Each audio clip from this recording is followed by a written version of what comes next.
Hai semuanya, ini video pertama kita. Kita ngomong apa? Video pertama kita pas nunjukin muka sama kita ngomong. Kalian sebelum-sebelumnya kita masak-masakan aja.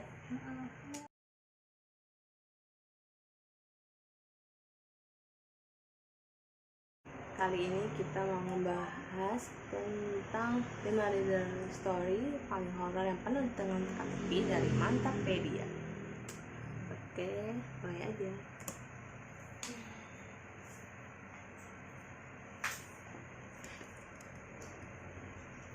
Oke.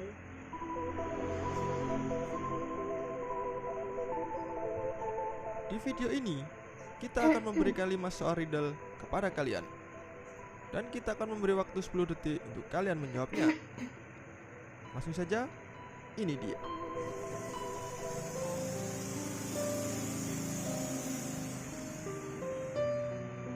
Malam itu, restoran begitu sangat sepi ketika aku sedang bekerja.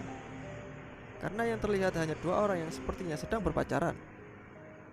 Sang gadis tampak begitu antusias saat bercerita pada sang pria. Namun sang pria tampak sebaliknya, ia tampak sangat gugup.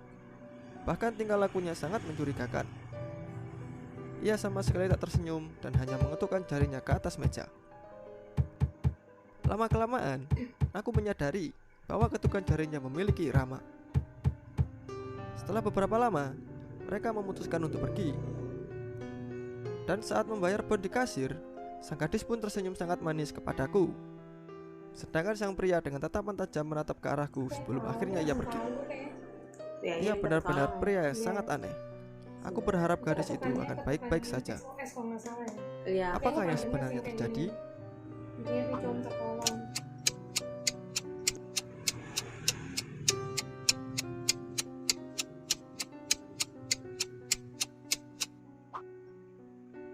Sebenarnya, sang pria sedang memberikan sebuah kode bahaya kepada sang kasir. Karena sang gadis sedang merencanakan pembunuhan kepada sang kasir. Saat aku sedang mandi, aku mendengar sebuah cerita dari ruang tamu. Karena panik, aku pun segera keluar kamar mandi dengan keadaan telanjang. Ketika sampai di ruang tamu, aku melihat seorang pencuri yang berdiri di antara mayat ibu, ayah, dan adikku. Namun ketika pencuri itu melihatku, dia langsung kabur lewat jendela. Saat itu, aku pun benar-benar takut dan tak tahu apa yang harus aku lakukan. Apa yang sebenarnya terjadi? Pencurian cewek. Kan dia ngeliatin cowok telanjang terus dia takut dia kabur. Wow, pikiran yang sangat fantastik. Kok Anda kepikiran? Enggak sih. Mungkin dia mikir Apa ya? Apa mungkin dia pikirin orang-orang cuma di sini kali, terus ngeliat ada orang lain. Enggak ya? Kayaknya bukan deh. Kalau kayak gitu doang kan dia nggak bisa ngebunuh orang, kan ada 3 ya. Iya, bisa langsung membunuh ya? Kok feeling gue bisa jadi ini orang polisi. Mungkin pencurinya tahu kalau dia ini polisi. Ketika sampai di ruang tamu, aku melihat seorang pencuri yang berdiri di antara mayat ibu, ayah, dan Kayaknya adikku. kedua deh. Pembunuhnya cewek. Namun ketika pencuri itu melihatku, dia langsung kabur lewat jendela. Saat itu, aku pun benar-benar takut dan tak tahu apa yang harus aku lakukan. Sih cewek. Apa yang sebenarnya terjadi?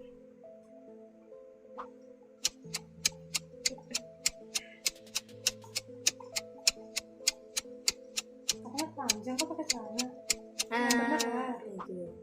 Sebenarnya, yang telah membunuh adalah si aku. Itulah yang menyebabkan sang pencuri berteriak dan kabur setelah melihat si aku. Mungkin karena si pencuri takut akan dibunuh juga. Oke, ini yang baru. Kalau dia kan ngebunuh keluarga itu dengan suara dari ruang tamu yang tempat kejadian kan, tempat TKP. Kalau gue yang jadi pelakunya, gue bakal kabur sih, bukan nyamperin ke tempat TKP. Iya sih. Iya nggak sih? Iya, kalau pas tangga lu ngeliatin orang lain ngebunuh kan nggak sih? Ya satu-satunya orang siapa sih lu di kan? rumah. Iya, benar. Kocak. Hari ini, aku mengundang temanku untuk bermain game di rumah. Aku dan temanku pun bermain hingga larut malam. Hingga akhirnya kami pun lelah dan memutuskan untuk menonton televisi saja. Namun semua acara pada TV tersebut sangatlah membosankan, karena yang tertinggal hanyalah acara berita saja. Namun ada satu berita yang menarik perhatianku, yaitu sebuah kasus pembunuhan yang sangat misterius, yang dimana korbannya ditemukan dalam keadaan terpotong-potong. Dan polisi pun sulit untuk menangkap pelaku yang sebenarnya, karena senjata yang digunakan pelaku masih belum dapat ditemukan.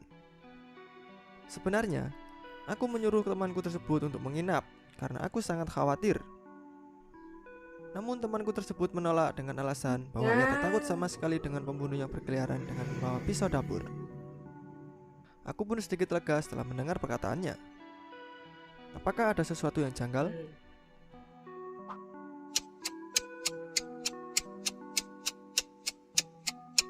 Makanya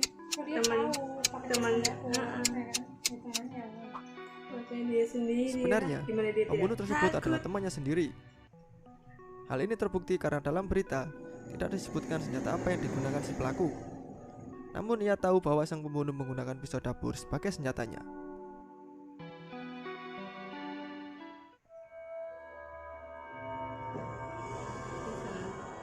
Pada suatu malam, aku diajak kedua temanku untuk berburu hantu di sebuah rumah tua, di mana dulunya rumah tersebut pernah terjadi sebuah pembantaian massal. Dan dari yang aku dengar, katanya si pembunuh tersebut menyongkel kedua mata sang suami dan membacok sang istri dengan pisau yang besar, serta mencekik anak-anaknya hingga tewas. Akhirnya kami pun sampai di rumah tua tersebut. Kami pun masuk ke dalam sambil berpegangan tangan, karena di dalam sana sangatlah gelap dan kami hanya bermodalkan satu senter. Kami pun langsung turun ke ruangan bawah tanah di mana pembunuhan itu terjadi. Kami pun bisa melihat jelas bekas darah yang bercipratan di tembok. Tempat ini memang benar-benar mengerikan, tapi kami tidak melihat satupun kejanggalan atau sesuatu yang aneh. Pada saat kami mau keluar, aku pun bertanya kepada teman-temanku tentang hal-hal aneh yang terlihat. Namun ketika temanku berkata bahwa mereka tidak melihat apapun, aku pun benar-benar sangat lega, karena yang namanya hantu itu memanglah tidak ada. Apakah ada sesuatu yang janggal? Ya, di tempat 24.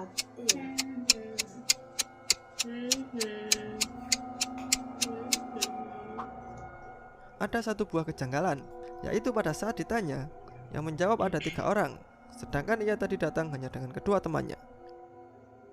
Dan kemungkinan orang yang ketiga itu adalah hantu yang matanya dicongkel sehingga ia bilang tidak melihat apapun.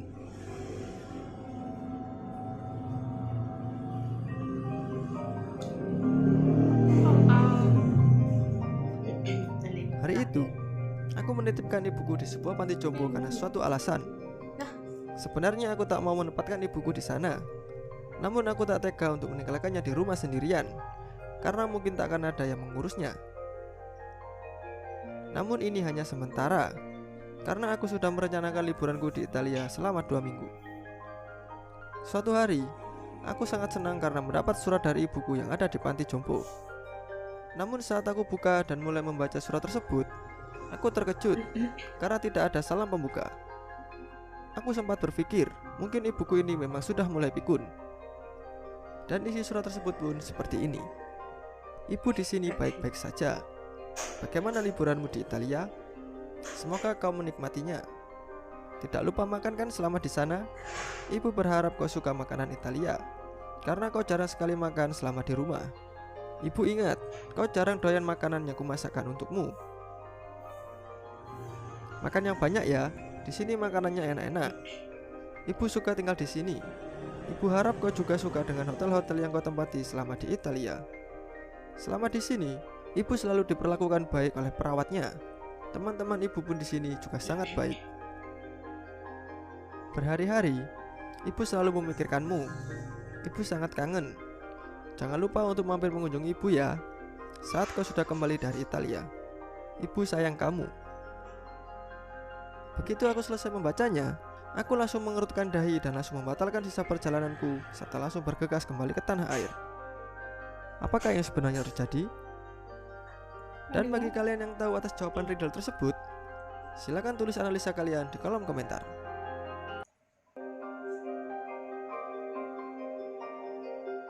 Hari itu, aku menitipkan ibuku di sebuah panti jompo karena suatu alasan. Sebenarnya aku tak mau menempatkan ibuku di sana, namun aku tak tega untuk meninggalkannya di rumah sendirian, karena mungkin tak akan ada yang mengurusnya. Namun ini hanya sementara, karena aku sudah merencanakan liburanku di Italia selama 2 minggu.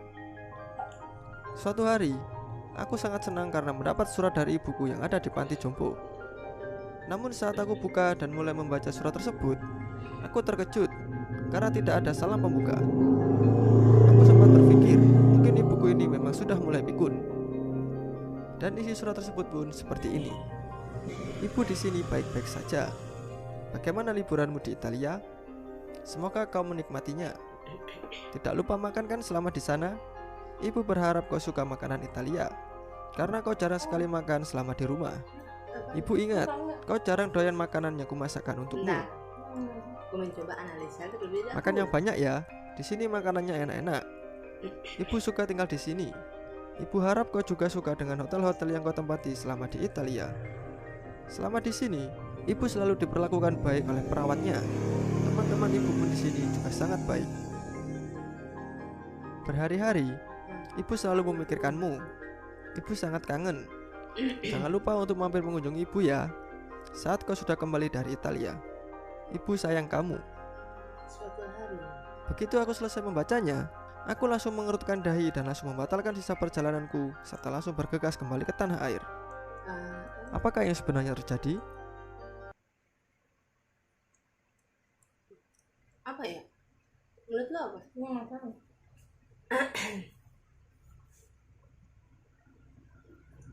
Mungkin menurut dia ini bukan tulisan ibunya.